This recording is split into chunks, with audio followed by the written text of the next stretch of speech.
Live from the Washington, D.C. area, it's the Inside Scoop, Emerald Planet. All the ecology news that our viewers want to know. Now, here's your host, Executive Director of the Emerald Planet, Dr. Sam Lee Hancock. Hello and welcome to the Emerald Planet as we come to you on a week-to-week basis from Washington, D.C. and United States as we look around the globe in 144 different nations, looking for those 1,000 best practices, technologies, services, and products as we go through the 21st century. And as we have a planet of 9 billion people by 2050, how are we going to be able to take care of all these people? Provide the food, the fuel, the fiber, all the basic infrastructure that's needed, but at a level that's actually higher than many people are today, so that people are actually thriving instead of existing. And I have a gentleman sitting right beside me who's actually been thinking about this for a number of years and actually helping to establish where we are going into the future. This is Jerome. He goes by Jerry. C. Glenn, CEO and General Futurist, which we're going to talk about what that means, the Millennium Project, and also what's called the State of the Futures publication. And Jerry, welcome to the Emerald Planet TV. It's very nice to be here. Glad to have you here. Tell us a little bit about yourself and also about the Millennium Project. Well, I've done futures research for about 40 years. I've worked for right-wing, left-wing, up-wing, and down-wing think tanks. And I've always been interested in the general picture. My background early was philosophy. So I didn't want to be just a technology futurist or an environmental futurist or blah, blah, blah, blah, blah, blah, blah. So just like in medicine, most people are all specialists. And then there's a few general doctors. So I do general practice in futures research. So I'm as interested in organized crime as I am interested in water, energy, or ethical systems. And also art and yes, all the cultural things, as well as economics and the environment. Right. So I'll throw all that in. But why the name the Millennium Project? Well, in 1988, my partner in crime, Ted Gordon, who gave us the third stage of the Apollo rocket, so it does take rocket science to do this stuff, and I were thinking about the year 2000 is going to come up, and people are going to, like you, are going to stick a microphone in our mouth and say, okay, tell us about the next 1,000 years or something. So if we had too much to drink the night before, we might have said something stupid. So the idea was to say, let's create some mega system that is a gift from our millennium to the next millennium. Like imagine that there was some system of knowledge back 1,000 years before of the whole world. That would have been a nice gift to the next millennium. So that's what we're trying to do for the next one. Oh, fantastic. Now, looking at what are some of the major contributions that the Millennium Project has actually I think the first one, there's abstract ones and concrete. The abstract one would be that I think the first contribution was we got rid of the notion that you couldn't do global futures research. People thought it was too vast, too complex, and you'd end up with some vague generalizations and a waste of time. That idea is dead. Now people argue about the best way to do global futures research and that you ought to take into account the whole. A second one I would say is environmental security. When we began, there were just a little bit of definitional stuff and paragraphs in the former Soviet Union, the United States, NATO, and Russia. There was no real coherent policies, no real sort of definitions, and we were involved in that change for many years. We did the monthly environmental security reports and all that. So that's one contribution. Another one I would say is we brought together the largest number of methods in one source, 37 methods. So when people say they do futures research and they do scenarios, that's one of the 37 methods, because there's no right way to do these things. So we think that there's what I would bring back together the whole basket of ideas from people in Japan, the United States, Latin America, around the world. So we're pooling it. And then I would say the last one, with a bunch of others, but to quickly answer, is we've created a collective intelligence for the future of the world. It's a very outrageous statement, and there's much to be done, but I think we've moved it further than anybody else so far. And that's a real gift. Talking about collective intelligence, what do you actually mean by that? What I mean by collective intelligence is the synergies among three elements that can change each other. One, human brains, in knowledge and information sort of software and systems and hardware, and so forth. And the third is the information, knowledge, and data and so forth itself. Such that each of these three can interact so that collective intelligence is a continuously emerging property like your mind. Is a continually emerging from your hardware, your software, your environment, all that. Hopefully you're getting wiser with more feedback. So that's what we mean by collective intelligence. It doesn't mean simply averaging everybody's view.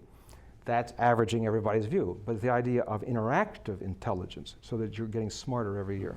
Well, that's something that goes into a cumulative nature as well. That's right. So that you're actually adding to the body of knowledge right. and sharing that.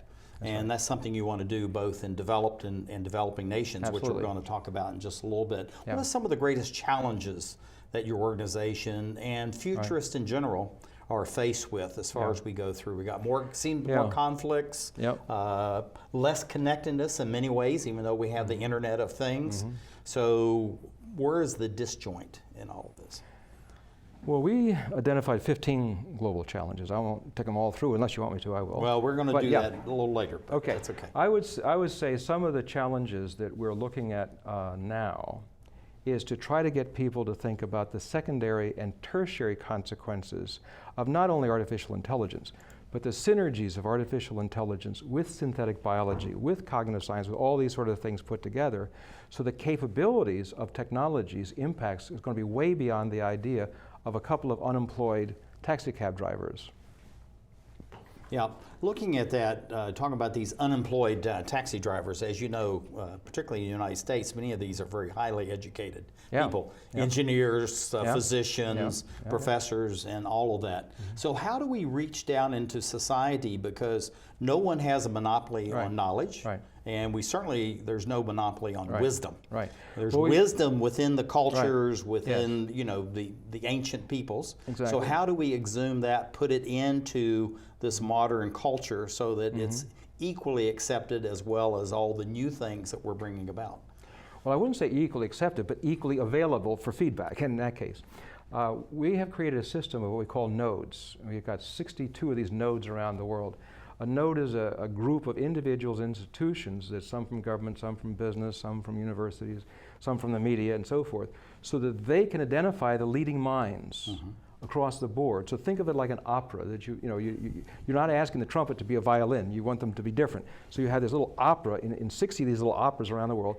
They identify these minds, so you take a question like, let's say, the future of automation, or whatever it happens to be, and then that question goes out to everybody, and the business person in the node identifies the business people, the historians, et cetera. So it's almost on a first name basis, a global brain picking system. Yeah, and that's fantastic. And so you really you're tapping into some of the best of the best. But how do you reach down into society? That's the job of the nodes. That's the job of the nodes. Okay, they have to go out and find those people. Well, but they also put their stuff into universities, into high schools, into education systems.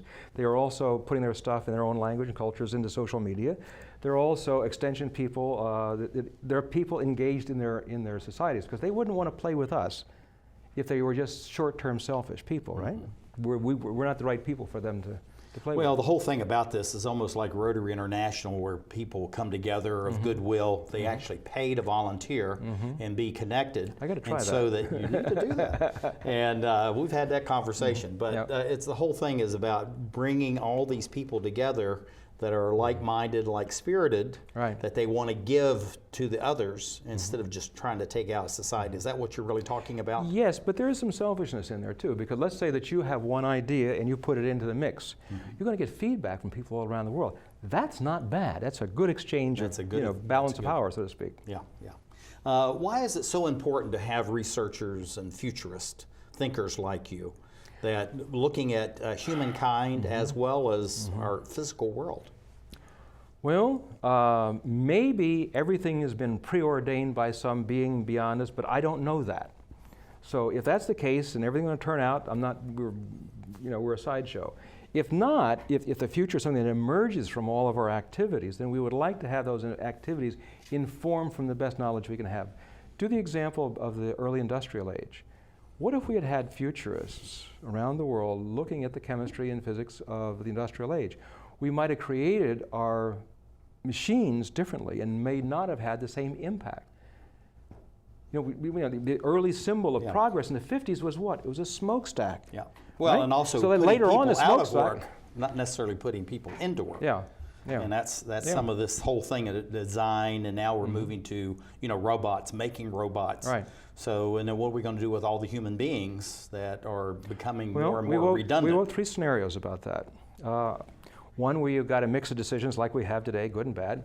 And the second one was they get bad decisions. And the third one was called self-actualization economy. By our calculation, by 2050, you're still going to have about 1 billion people employed, run the system, and so forth. But you're going to have another 5 billion that are not that necessary to run the whole show. So we've got to start to teach people Maslow's hierarchy of needs, the old-fashioned idea of, you got your love and belonging is taken care of, you got your physical, it's the same with the university, same with physical, same with the civilization. We're getting our food and our shelter, transportation, education. A lot of that's getting to be work. So what's next? It's like, who are you? What's your unique gift to the world? Mm-hmm. Well, you may have figured it out. Well, then other people will figure out their unique gift if we give them a chance. Right now, our education systems worldwide is I want to give you knowledge and make you a good citizen. And then that's it. And then kind of chunk, you come out right. and then you get plugged into somewhere in the system. Now we've redistributed. Instead of being an individual, true right. individual, now and they pursue their own. Now, in the old days, it would be hard to do what I'm about to say. Right. But when you're connected to the whole world, mm-hmm. with all the world's knowledge, artistic capabilities, media capabilities, extraordinary capabilities, access to artificial intelligence to help you out if etc.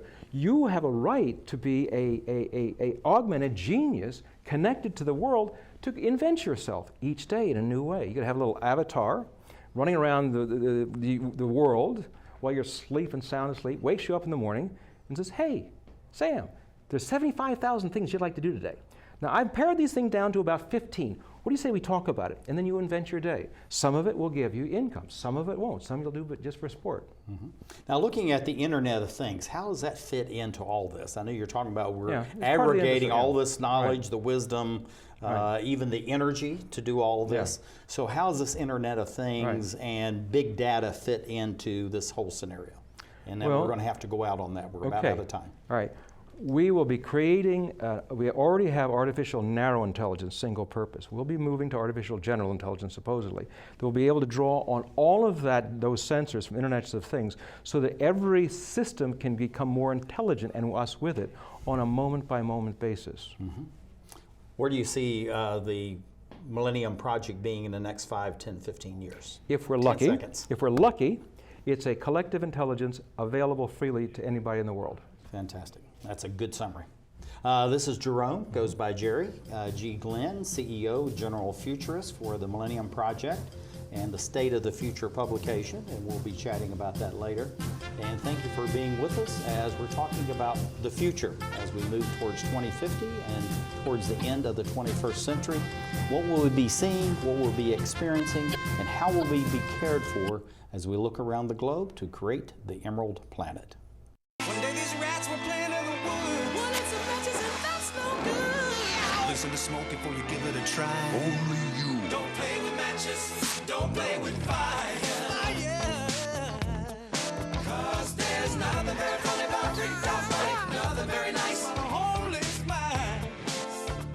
So if a gorgeous force is what you desire, don't play with matches. Don't play with fire. Only you can prevent wildfires. Fire. Why don't you just wash your car at home? When I wash my car, everything runs down the street and down into the storm drains. With all the chemicals in the soaps and waxes, the last thing I want to do is poison my own drinking water. At least here, it's all contained and recycled on site. That's why I also take my car in for oil changes instead of doing it myself.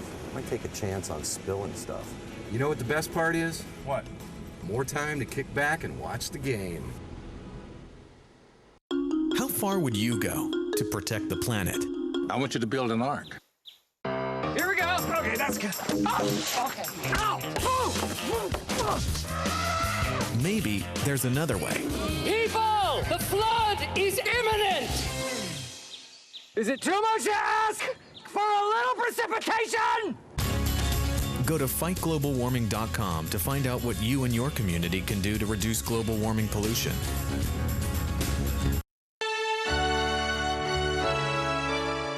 Somewhere around the world, there are men and women of the armed forces risking their lives, helping rebuild communities after natural disasters, collecting toys for needy children, tutoring kids in school. These are your sons and daughters who work to keep us safe, secure, and free. Dedicated men and women who put their country first.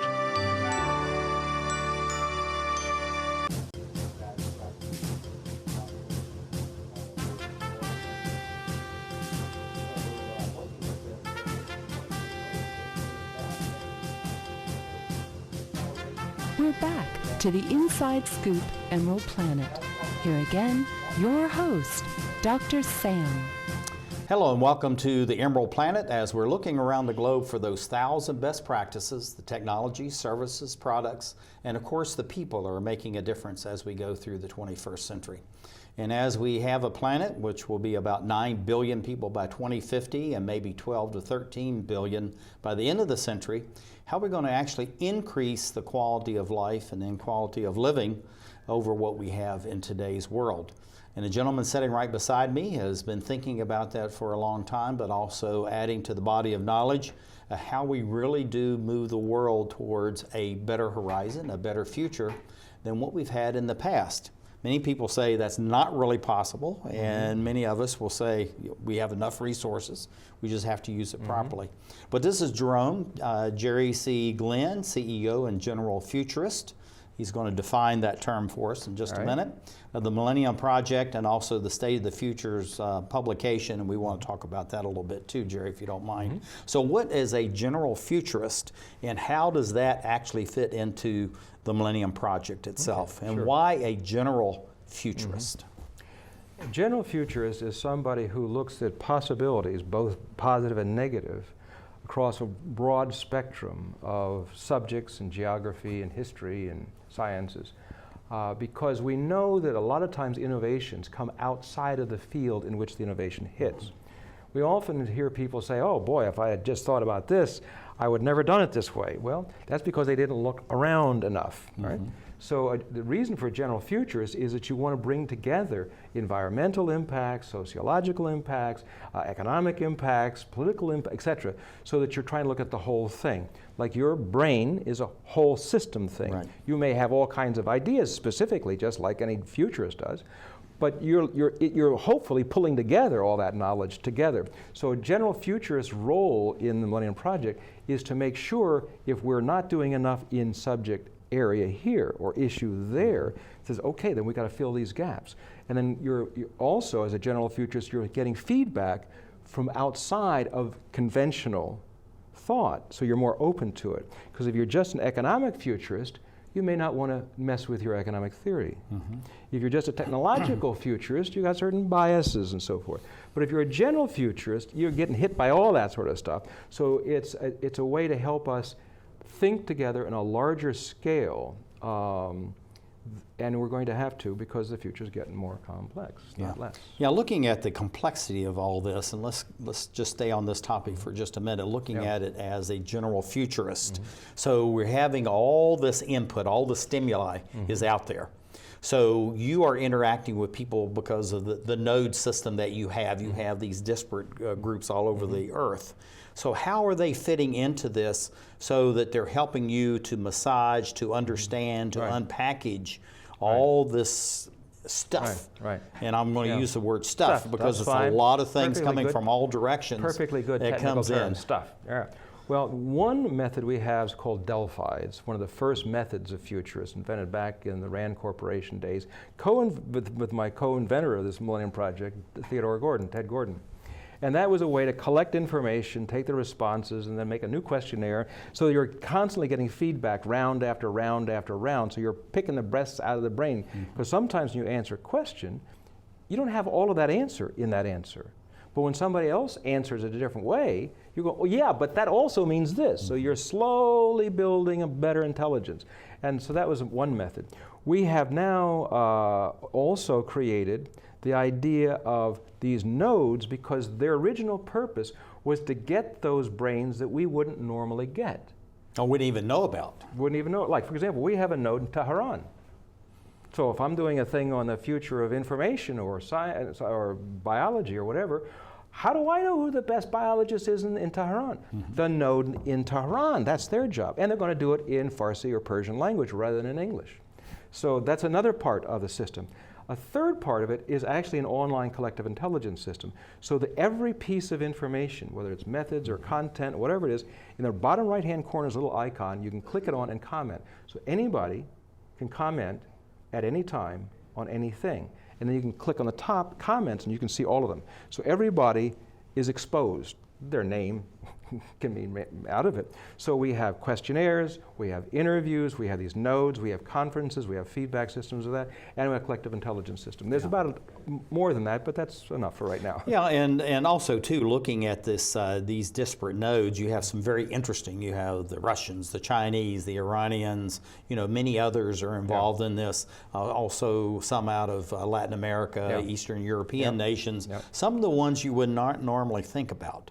So when you're going into the organization of the Millennium Project, how did you think about these areas out there so that we're really reaching the best that the planet has without having any prejudice? Oh, it all must come out of Western Europe, and it must come out of Japan or you know, South Africa, some of these more privileged cultures and societies. Before we began, we did a 3-year feasibility study.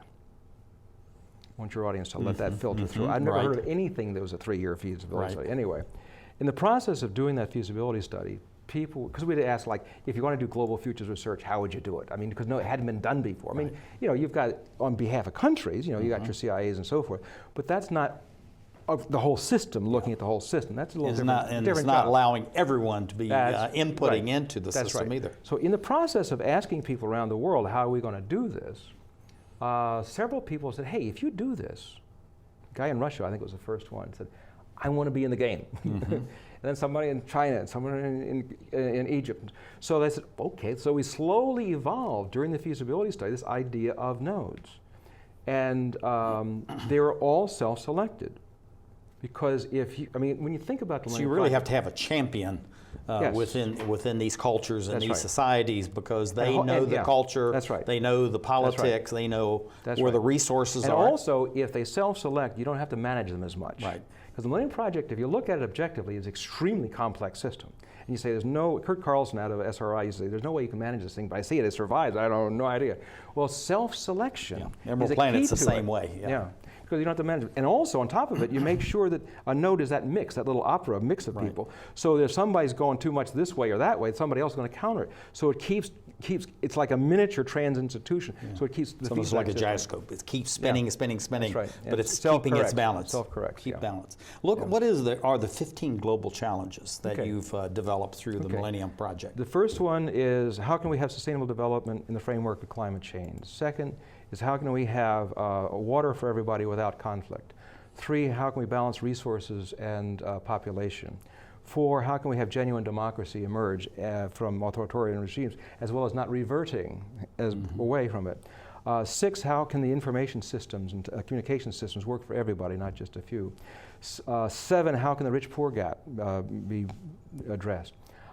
8, how can new kinds of diseases, immune systems, no kinds of diseases be addressed in ways that will actually sort of reduce the capabilities of all these viruses and so forth that we're addressing. 9 is, how can we become wise enough to address all these challenges? 10, how do we reduce the conflict situation and more peaceful? 11, how do we have the gender, new roles of women, improve the human condition? 12, how can we beat organized crime? 13, how do we get energy that's going to safe for everybody?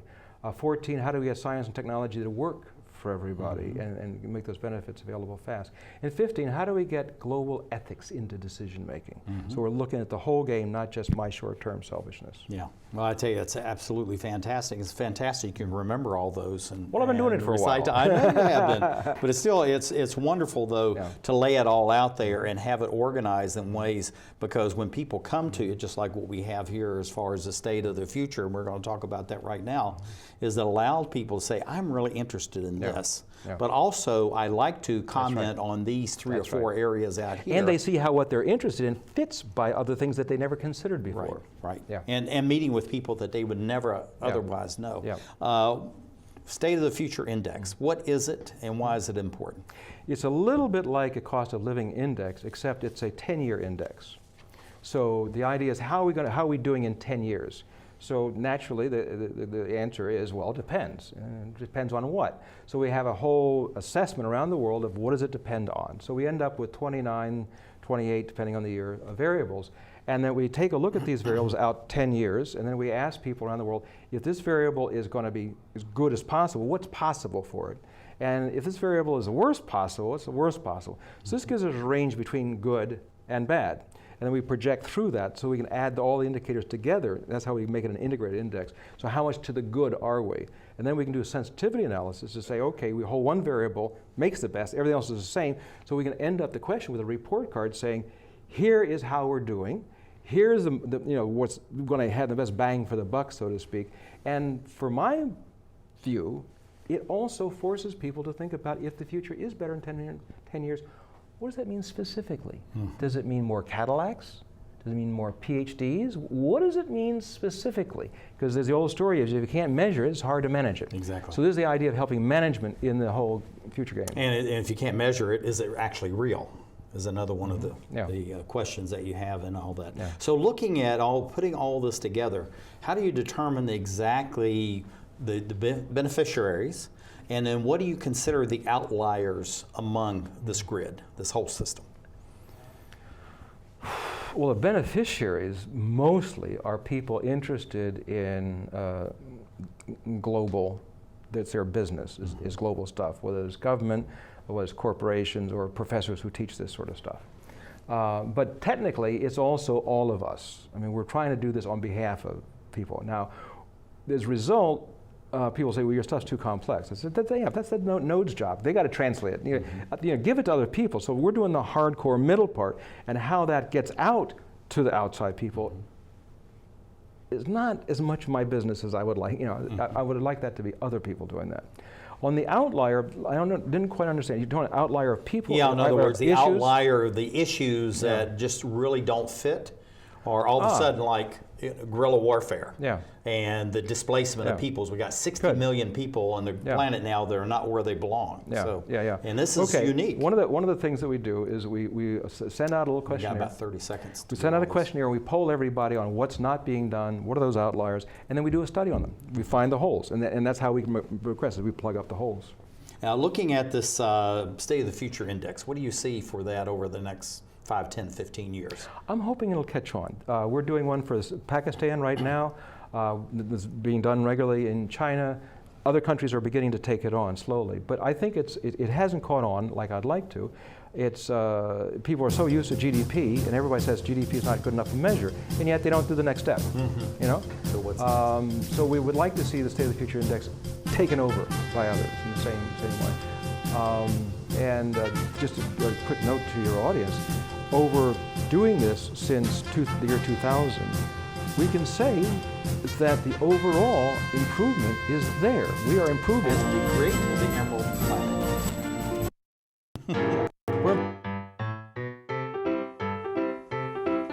There's more than just books at the library.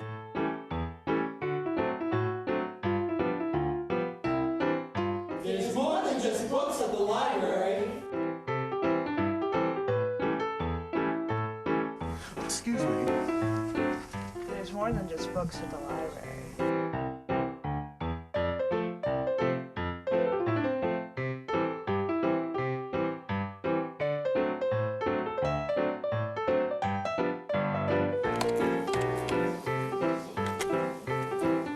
Il n'y a plus que de livres à la bibliothèque.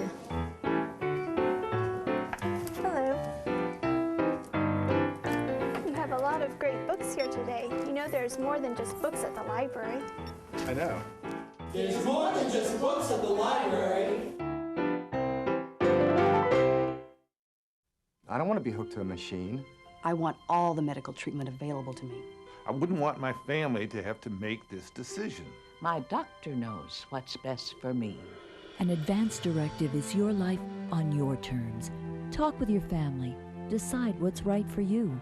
Then put it in writing. Documenting my wishes today means my family won't have to make heart-wrenching decisions later. To learn more, visit www.putitinwriting.org. 1,200 American youth run away from their homes every day. The National Runaway Switchboard is here to help. 1-800-RUNAWAY. If you are a runaway, thinking about running away from home, or a parent or guardian concerned about issues facing your child, call us 24 hours a day. 1-800-RUNAWAY. In times of crisis, hope is just a phone call away. 1-800.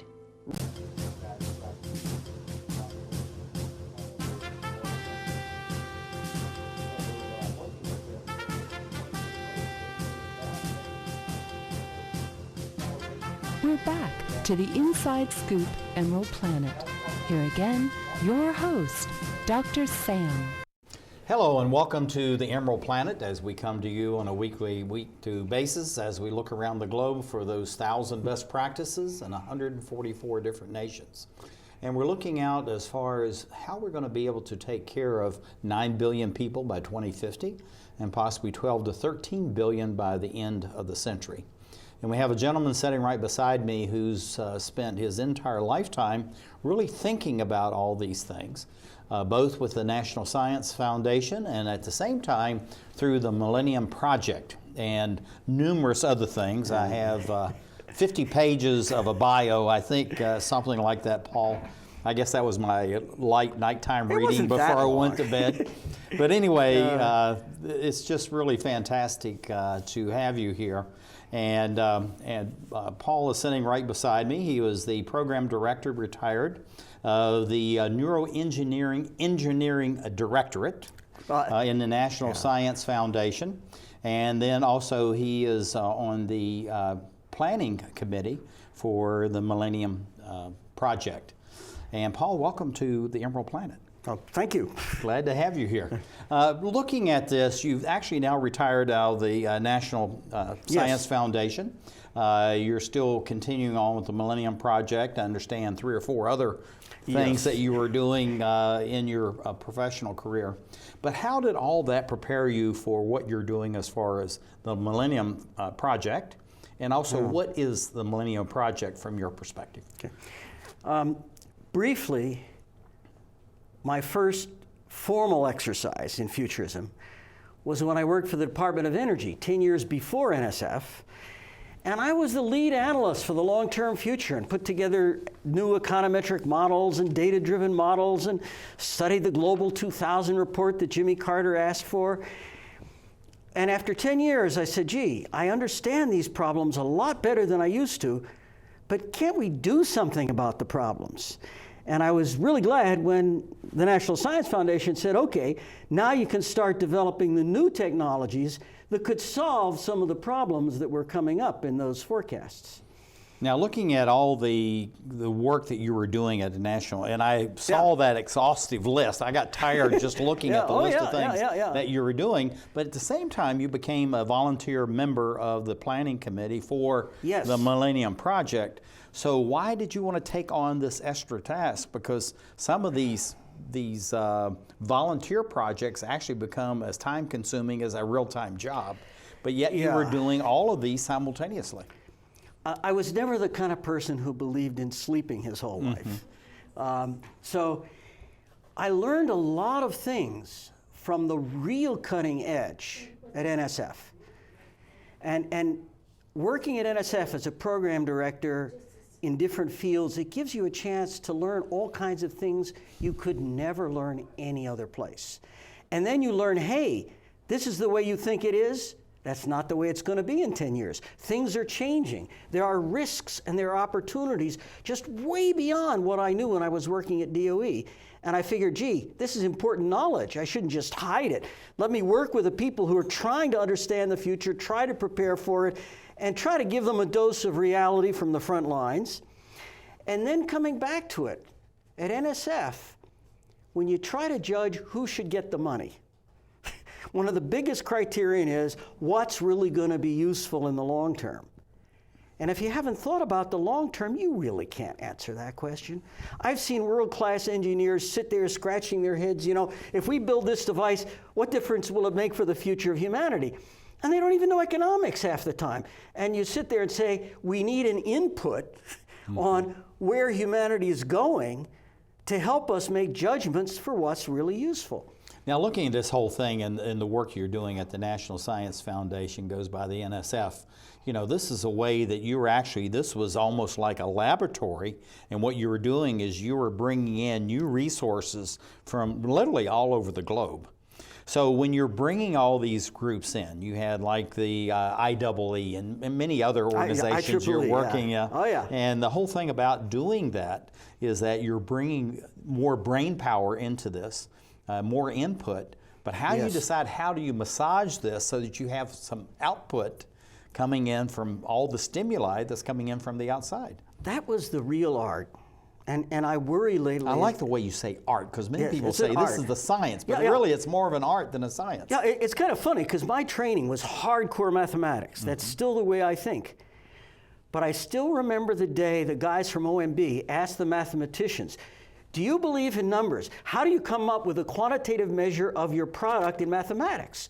And all of a sudden the mathematicians were, wait a minute, those aren't the kind of numbers we've been doing. So a lot of it is art, and to find out what do we really know at the cutting edge, it requires not exactly these Delphi methods, but it requires a certain kind of review panel. And we had a mandate to go out and figure in this area of science who are the 5 people in the whole world, well, 4 in the United States. Yeah, mostly. We didn't get too many people outside it. But who are the #1 people in the whole world to actually understand this crazy new idea, to make sense of it, to do justice to it, not to shoot it down, you know, which is what a lot of stupid people do. They just shoot down any new idea, but to really figure out what's going to work, what's not, and give advice to the guy if he's only got half the idea. And I would assume some of this too is actually, even though you're doing this interview process and shifting a little bit, is the fact is that you may want to add to what they're doing so that actually it's a whole project and not just part of a project based on whatever their limitations may be. May be very smart, but again, the mathematician doesn't know about the economist doesn't know about the humanist, and so the on art, and on and on. The real art was to get the leaders in one room, the top economist who knows about this, the top engineer who knows about this, and put questions on the table to force a dialogue so they learn from each other and I learn from them. I told people, gee, it's like having 7 PhDs, 7 professors teaching 1 student, you know? But it was very hard work, it was really intense, but at the end of the day you feel, gee, I know what's going on more than anybody else in the world. Because until we had the 7 right people together in the room, really talking turkey, not lost in the bullshit realms where planning often happens, but really in the front lines, until you do that, you don't know where you're going. Yeah, and the whole thing is that if you're, and when you're actually allocating public monies, which is another whole conundrum in all of this, is that how do you take all this information and say this is going to be money well spent, or this is just not worth it, we have to go to something else. Right. And how do you make that hard cut of where this really has value, it's really going to aid humankind, and this is something, although very interesting, we don't think we're going to get much out of it. How do you make that decision? I have to say the hardest thing in the bigger picture is to prevent corruption. Now, if you can do that, there would be billions of dollars around the globe that would like to come to figure it out. For decades and decades, we had directors of NSF who in their own way were a son of a you know. People talk about Admiral Rickover, and people talk about Admiral Steidle, who was really great at NASA, and everybody hated him because he was doing the right job. Okay, we had a guy named Joe Bordone. They tell me some people hated him. But he had integrity. He knew what the mission was. A guy named Bush, Vannevar Bush, defined the mission, and he stuck to that mission and he wouldn't let it be compromised. But the political pressures in Washington are very, very difficult. But I was glad that in the shadow of Joe Bordone, he basically empowered us to do the right thing, encouraged us to do the right thing, and I could say maybe half of us did. And I'd say that's a much better ratio than what I experienced before when I worked in DOE. Because with normal government agencies, you're just kind of following orders and yes, man, kind of, and this kind of stuff, and you think what you can get away with. But we had half the people who were just flying at the cutting edge and asking how to make a difference. That's absolutely fantastic. Let's go to that. This is something we really didn't talk about before this, but looking at this whole notion of integrity, yes, of honesty, yes, of transparency, how does all of that fit into this futures concept? And the fact of where we're going in the future, how does all this relate to that? Because many people say, oh, it's the technology, it's the money, it's the whatever. But you're saying, no, it's got to be the integrity, the communications, the transparency. This is all important in order to get at the essence of what we're really looking for. Is that what I understand you're saying? There is truth in that, okay? I had to learn to think at many levels at once through two eyes. Mm-hmm. Like one of the areas I handled for a number of years was the electric power grid. Mm-hmm. And there was a point when I would say, if you want to know what's going on in the grid at the level that really matters, you got to learn to see through two eyes, an engineering eye and an economics eye, and you got to fuse the image to see it's one world where the economics and the engineering come together. And I saw so many people who wanted to do stupid or useless things because they only would look through one eye, okay? But that was for their own comfort though, right? Why did they only look through one eye? That's the question. What was the reason? Well, that is one of the big challenges. How do we get people to see through more than one eye? And that's partly an education challenge. Of course, in Asia, there's the third eye that you're supposed to be looking through. Yeah, and to be perfectly honest, since I'm not employed by the government anymore, I can talk about things I shouldn't talk about if I work for the government. I do believe there is a kind of spiritual dimension to our life. I ran across a woman from the Heritage House the other day who said, I want you to summarize in 2 minutes what the hell is the whole big problem we're all faced with. And I said, the big picture problem is that for centuries we've learned to adapt to our biology and economics. These are the two systems of collective intelligence in the real world. The DNA is teaching and learning and controlling our lives, and so is the money, providing lots of intelligence signals. But now there are two new systems. There's an IT system, but maybe there's even some more focusing of the spiritual energy too. Which is really going back to the ancients and wisdom and all these other things. And we've run out of time. Where do you see the Millennium Project being in the next 5, 10, 15 years? We got about 20 seconds to do that. Oh God, it's a challenge, but it's an important challenge, and we got to make it work, and it needs help. This is Dr. Paul J. Werbos. He is a member of the Planning Committee for the Millennium Project and Project Director, retired from the Neuroengineering Engineering Director of the National Science Foundation. Thank you for being with us and sharing, and we'll have more to discuss as we look around the globe to create the Emerald Planet. Art, a universal language, an expression of culture, of self. And now, thanks to Empowered Women International, a way for emerging and established immigrant and refugee artists and artisans to find hope to earn a living while enriching the lives of all of us. Empowered Women International, making a better America every day. For more information on Empowered Women International's educational programs or to make a tax-free donation, contact cfrip at AOL.com.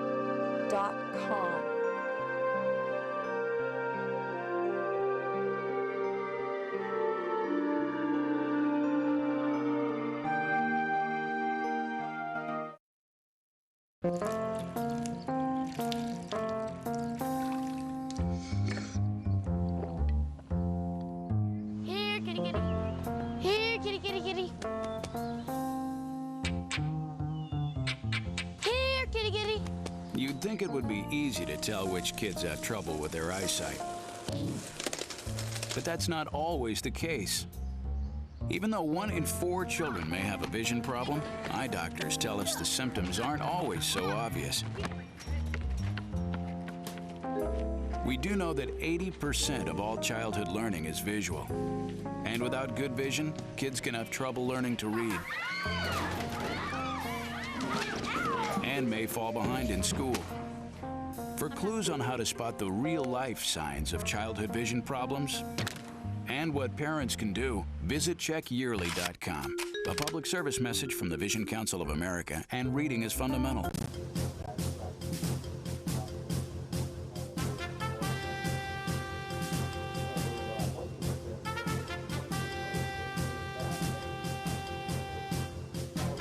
We're back to the Inside Scoop Emerald Planet. Here again, your host, Dr. Sam.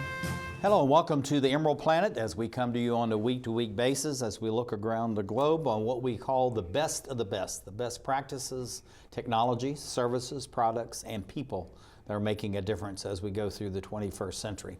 And we have a century that's going to go from 7 to some 9 billion people by 2050, maybe 12 to 13 billion by the end of the century. So how are we going to be able to take care of all these people? I'm Dr. Sam Hancock, the President and Executive Director of Emerald Planet and Emerald Planet TV, and we're exploring all the issues that we need to face and to be able to synthesize all of this so that people do know where they're going and how that they can deal with this on their own local conditions in ways that actually brings the wisdom of the world together. And I'm saying all that because we have a gentleman, that's really what his whole career has been about. This is Dr. Paul J. Werbos. He's a member of the Planning Committee for the Millennium Project and also was the Program Director retired from the Neuroengineering Directorate. Well, that's quite a mouthful. National Science Foundation, NSF. And Paul, welcome to the Emerald Planet TV. Thank you so much. Glad to have you here. Now, looking at your position as director on the or the member for the planning committee as far as at the Millennium Foundation. One is what do you have to do there? I know that's something that you volunteer to do. And also, why is it so important to be part of the Millennium Project? So I have to give credit to Jerry Glenn and Ted Gordon. Now, Jerry Glenn is the CEO and the General Futurist. Yes.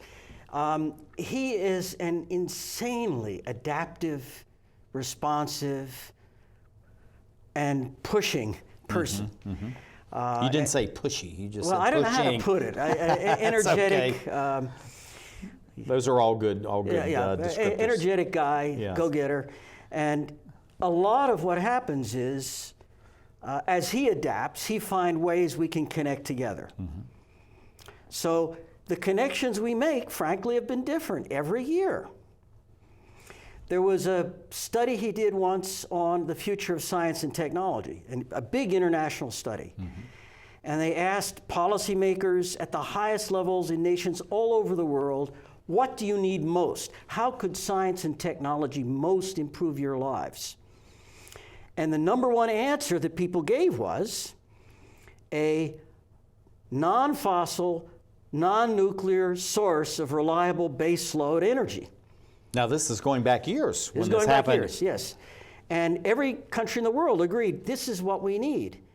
And at that time at NSF, we were talking about maybe doing a high-risk, special, one-time research initiative to evaluate a concept called space solar power. Could you get energy from space and beam it down to Earth? Could that really work or not? And we didn't sit there saying, could you do it or not? The question is, what research do you need to find out whether you can do it and to find out what the way would be of doing it if you could? And that sentence from the Millennium Project made a big difference. We had environmentalists who said, no, those people in the third world would never put up with this kind of energy source. And I said, oh yeah? We've spoken to the people in the third world, and they want electricity. They really want it a lot. This is how much they want it. And it was the start of moving us in a new direction, in not being afraid to explore a new opportunity. But that's 1 year. This past year, there's a Future of the Workforce study. There was a big NATO project that Jerry was involved in on terrorism and the pre-detection of terrorism and what do you do about world terrorism.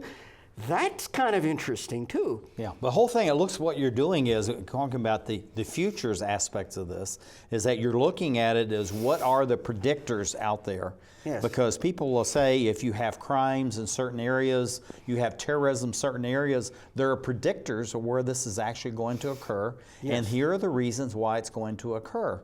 But yet we keep putting more and more money into police, into militaries, and all these very high-end, very expensive ways of dealing with it, where there are many social responses that can be made in order to start to bring that back so that it doesn't actually occur. So how does that fit into what you're doing through this planning committee and through the Millennium Project, so that this all of a sudden becomes currency that people can openly talk about, and people within these vested groups, the military industrial complex, if we can call it that, who don't want their rice bowls to go away? Yeah, well, the Millennium Project does many unique things, but one thing it can do is it can be a voice for reality. Because when these problems come up... Even you're talking about futures, this is the voice for reality. I like that. Yeah, it's the voice of reality because let's say you're worried about climate problems. And that's a long story. I know that's not a one-minute subject. Right. Okay? And I actually worked for a Republican Senate office for a year where we reported to Inhofe's people. We know that side of the story inside out and backwards. But at the end of the day, if you conclude that there are life or death climate problems, but they're totally different from what you've read in the mass media. And if most of the things people are doing to address climate change are irrelevant and wasteful and futile, and there are ways you could actually address the problem, and there's research you need to do to answer questions nobody is answering, you need or even asking. People are not even asking. That's right. You really need to have some mechanism to come from the front lines up to, hopefully, the high-level decision makers, somebody who cares about reality, somebody who wants to get the world advice, and not just the advice from some cousin living in 4 white walls in the Department of Energy. Somebody, hopefully, there will be people who want to reach out and figure out what's actually happening in the world. Yeah, the interesting thing about living in Washington, D.C., and that's one of the reasons I'm here, is that on a day-to-day basis, you can go and listen to a 2-star, 3-star, 4-star general that's his or her job in order to figure this out as far as preparing for the future, and how do we protect the homeland, but also how do we protect the earth from itself. And for the last 6-7 years, this whole thing about the environment and what to do is that the military is taking a lead in all this. Yes. They're the most in renewables, they're the most addressing climate change, even though you have many elected officials saying neither one of these things are actually happening or important. So this goes to the heart of the question that you were just talking about, Paul, is how do we talk about this so this conversation starts working its way into the national consciousness, not just among the elites or within the 495 echo, but across the whole population? So there are a whole lot of really difficult challenges to try to make this work. To be honest, I think the biggest challenge right now is what happens as Jerry gets older. I mean, we have to be realistic about that.